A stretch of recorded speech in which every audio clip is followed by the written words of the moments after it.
हॉस्पिटलचा पैशांसाठी हट्ट आणि आई जीवाला मुकली. या बातम्या गुरुवारी 3 एप्रिलला टीव्ही पेपर अशा सगळीकडे आल्या आणि फक्त पुण्याला नाही तर सगळ्या महाराष्ट्राला धक्का बसला. तनिषा भिसे या दीनानाथ मंगेशकर हॉस्पिटलमध्ये प्रसूतीसाठी आल्या, पण हॉस्पिटलनं आधी 10 लाख रुपये डिपॉझिट भरा अशी मागणी केली. त्याशिवाय तनिषा यांच्यावर उपचार करायला नकार दिला. याचा त्रास तनिषा यांना झाला आणि पुढे दुसऱ्या हॉस्पिटलमध्ये प्रसूती झाल्यानंतर त्यांचा दुर्दैवी मृत्यू झाला. या सगळ्याला दीनानाथ हॉस्पिटलने पैशांच्या हट्टांसाठी केलेला उशीर कारणीभूत आहे असे आरोप भिसे कुटुंबियांनी केले. यावर हॉस्पिटलनं आपली बाजू मांडली आणि तनिषा यांना प्रसूतीची रिस्क घेऊच नये असा सल्ला आपण दिला होता असा दावा केला. आता सध्याची परिस्थिती पाहिली तर तनिषा भिसे यांनी जन्म दिलेल्या 2 चिमुकल्या मुली हॉस्पिटलमध्ये आहेत. त्यांची प्रकृती स्थिर आहे, पण त्यांच्यापासून त्यांची आई हिरावली गेली आहे. पण या प्रकरणात आता वेगवेगळे दावे प्रतिदावे केले जात आहेत. भिसे यांनी IVFची ट्रीटमेंट एका हॉस्पिटलमध्ये घेतली. त्यानंतर त्या प्रसूतीसाठी दीनानाथमध्ये आल्या. त्यांची प्रसूती सूर्य हॉस्पिटलमध्ये झाली आणि त्यांचा मृत्यू मणिपाल हॉस्पिटलमध्ये झाला. पण मुळात त्यांना 4 हॉस्पिटल बदलायची वेळ का आली? त्यांचा मृत्यू कशामुळे झाला? दीनानाथ हॉस्पिटलने केलेल्या दाव्यानुसार भिसे खरंच फॉलोअपला गेल्या नाहीत का? असे असंख्य प्रश्न आता समोर आहेत. या सगळ्याची स्टोरी जाणून घेऊयात या व्हिडिओमधून. नमस्कार, मी चिन्मय, तुम्ही पाहताय बोलभिडू. आता सगळ्यात आधी या प्रकरणाची टाइमलाईन बघू. सुशांत भिसे हे भाजप आमदार अमित गोरखे यांचे PA. त्यांच्या पत्नी तनिषा उर्फ ईश्वरी भिसे यांना 28 मार्चला सकाळी दीनानाथ मंगेशकर हॉस्पिटलमध्ये नेण्यात आलं. भिसे कुटुंबाच्या दाव्यानुसार त्यावेळी तनिषा यांना ब्लिडिंग होत होतं, वेदनाही सुरू होत्या. दीनानाथमध्ये त्यांचे डॉक्टर सुश्रुत घैसास यांच्याकडे ट्रीटमेंट सुरू होती. त्यानुसार त्यांनी सकाळी 7:30 वाजता घैसास यांना फोनवरून आपण येत असल्याचं कळवलं आणि त्यानंतर सकाळी 9:10च्या सुमारास ते तनिषा यांना घेऊन रुग्णालयात पोहोचले.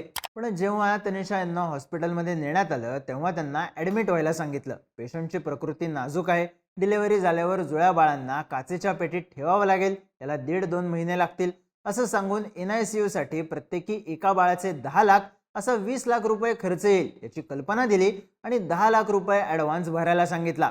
याबद्दलची रिसिप्ट सुद्धा सोशल मीडियावर व्हायरल झाली. पण त्यानंतर हॉस्पिटलमध्ये उपचार झाले नाहीत, कोणीच लक्ष दिलं नाही असा आरोप करत भिसे कुटुंबियांनी तनिषा यांना दीनानाथमधून ससूनला नेलं. पण ससूनमध्ये त्यांची स्थिती पाहिल्यावर त्यांना खासगी हॉस्पिटलमध्ये जाण्याचा सल्ला देण्यात आला. त्यानुसार तनिषा यांना संध्याकाळी 4:30 वाजता वाकडच्या सूर्य हॉस्पिटलमध्ये भरती करण्यात आलं. तिथं त्यांच्यावर उपचार झाले. त्यानंतर दुसऱ्या दिवशी म्हणजे 29 मार्चला सकाळी 8:30ला तनिषा यांनी जुळ्या मुलींना जन्म दिला.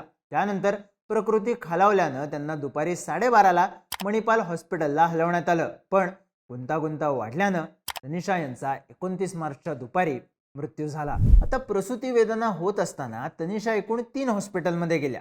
त्यानंतर 4थ्या हॉस्पिटलमध्ये त्यांचा मृत्यू झाला. ही बातमी माध्यमांमध्ये आल्यावर याबद्दल संताप व्यक्त केला जाऊ लागला. त्यात भिसे कुटुंबियांनी राजकीय नेत्यांची मध्यस्थी, अधिकाऱ्यांचे फोन झाल्यावरही दीनानाथ हॉस्पिटलने उपचार सुरू केले नाहीत. साधी गोळी सुद्धा दिली नाही. पेशंटला आमच्याकडच्या गोळ्या घ्याव्या लागल्या. डॉक्टरांनी ॲडमिट करून घेतलं, हॉस्पिटलमध्ये घालायचा ड्रेस घालायला दिला, शेविंग केलं, पण 10 लाख डिपॉझिट भरलं नाही म्हणून ट्रीटमेंट सुरू केली नाही. 2.5 लाख रुपये देतो असं सांगून सुद्धा उपचार केले नाहीत.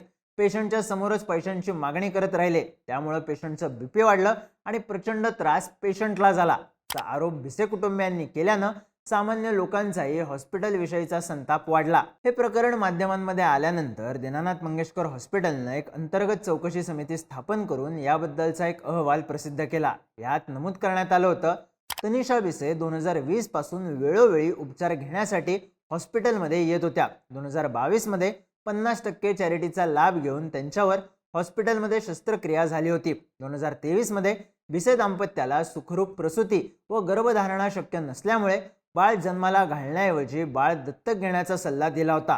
सगळ्याच हॉस्पिटल्सच्या संकेतांनुसार प्रसूतीमध्ये अडचणी येऊ नयेत म्हणून 3 वेळा ANC म्हणजेच प्रसूतीपूर्व तपासणी करणे गरजेचे असते. पण भिसे यांनी त्या केल्या का नाही याबद्दल हॉस्पिटलला काहीही माहिती नाही.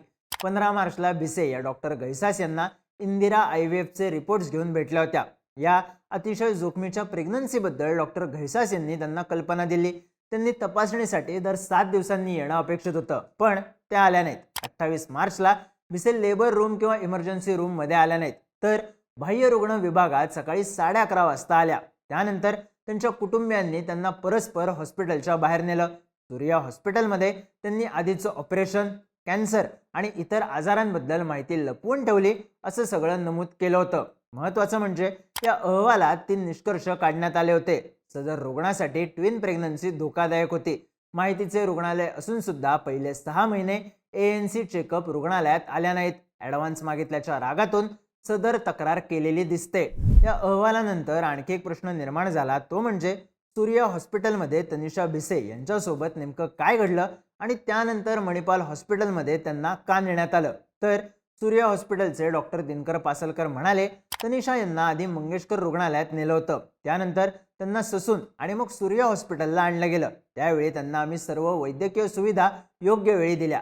प्रसूती झाल्यानंतर त्यांची बाळं देखील आमच्याकडे उपचार घेत आहेत, ती व्यवस्थित आहेत. प्रसूतीनंतर रुग्णाला त्रास होत होता, तेव्हा डॉक्टरांना कार्डियक ओपिनियनची गरज होती. त्या सुविधा आमच्याकडे नसल्यानं त्यांना आम्ही लगेच दुसऱ्या हॉस्पिटलमध्ये नेलं. आम्ही आमची जबाबदारी योग्यरित्या पार पाडली. रुग्णाला कर्करोग होता का याबाबत आम्हाला काही माहिती नाही, तसा पूर्व वैद्यकीय इतिहास माहीत नाही, असे डॉक्टर पासलकरांनी स्पष्ट केलं. तर मणिपाल हॉस्पिटलकडून सांगण्यात आलं की आमच्याकडे येण्यापूर्वी तनिषा भिसे यांच्यावर इतर ठिकाणी प्रसूतीसाठी ICUत उपचार करण्यात आले. तिथे त्यांच्या प्रसूती संदर्भात गुंतागुंत वाढली. त्यावर नियंत्रण आणण्यासाठी त्यांना आमच्याकडे आणलं होतं. त्यावेळी त्यांची स्थिती अत्यंत गंभीर होती. त्यांच्यावर प्रसूतीतज्ञ, कार्डिओलॉजिस्ट, चेताविकार प्रमुखांनी उपचार सुरू केले. त्यावेळी तनिषा यांना तीव्र प्री एक्लॅम्सिया झाल्याचं निदान झालं. त्यामुळे गर्भावस्थेतील रक्तस्राव होऊन त्यांना हार्ट अटॅक आला होता. त्यातून त्यांची प्रकृती स्थिर करण्यात आम्हाला यश आलं होतं. मात्र दुसरीकडं त्यांच्या मेंदूला ऑक्सिजनचा पुरवठा कमी झाला. त्यावर मात्र प्रयत्न करूनही आमच्या उपचारांना यश आलं नाही. हे सगळे गुंतागुंत वाढल्यानं त्यांचा मृत्यू झाला.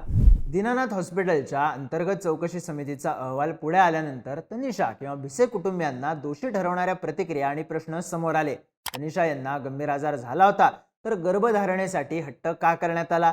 IVFच्या माध्यमातून त्यांनी बाळाचा निर्णय का घेतला?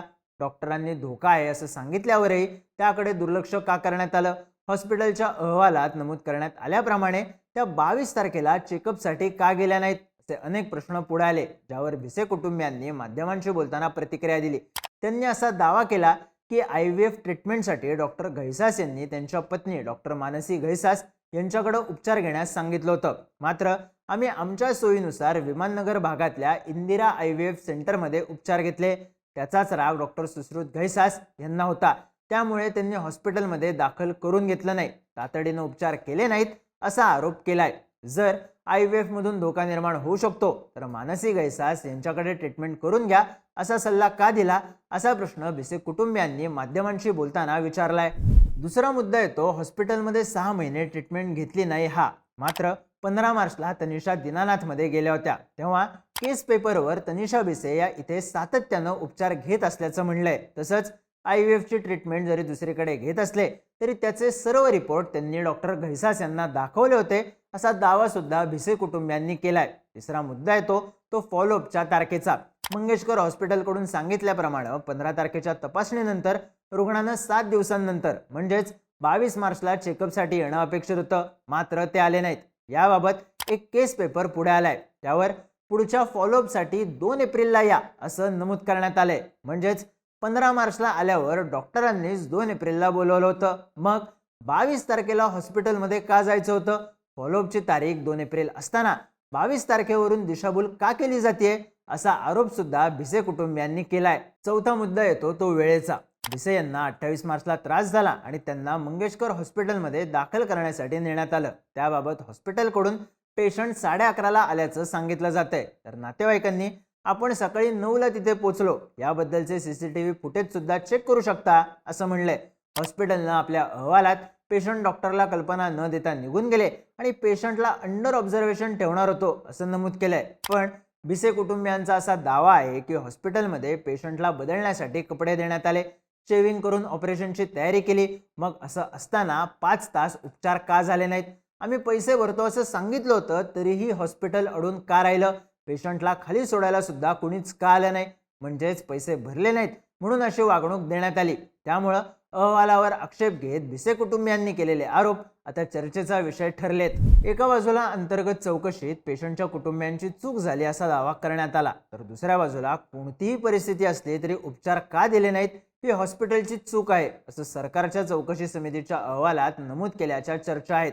त्यात झालेले आंदोलनं, होत असलेले आरोप, यानंतर दीनानाथ मंगेशकर हॉस्पिटलनं यापुढं दीनानाथ हॉस्पिटल इमर्जन्सीमधल्या कुठल्याही पेशंटकडून, मग तो इमर्जन्सी रूममधून आलेला असो, डिलेव्हरीच्या डिपार्टमेंटला आलेला असो किंवा लहान मुलांच्या विभागाला आलेला असो, त्यांच्याकडून डिपॉझिट घेतलं जाणार नाही असा ठराव विश्वस्त व मॅनेजमेंट या सर्वांनी केला आहे असं जाहीर केलंय. फेब्रुवारी महिन्यात पुलासाठी 10 कोटींची जमीन 1 रुपया या नाममात्र भाडेपट्टीनं दीनानाथ हॉस्पिटलला सरकारकडून देण्यात आली. तसंच पुणे महानगरपालिकेकडून पाणी कर, मिळकत कर यातही सूट देण्यात येते. सूट देऊनही रुग्णालयानं गेल्या 6 वर्षात 1 रुपयाचा कर भरला नाही. या कराची रक्कम तब्बल 27 कोटी 38 लाख आहे. अशा बातम्या माध्यमांमधून पुढे येत आहेत. पण सगळ्यात जास्त चर्चा होत आहे ती आरोप प्रत्यारोप आणि दावे प्रतिदावे यांची.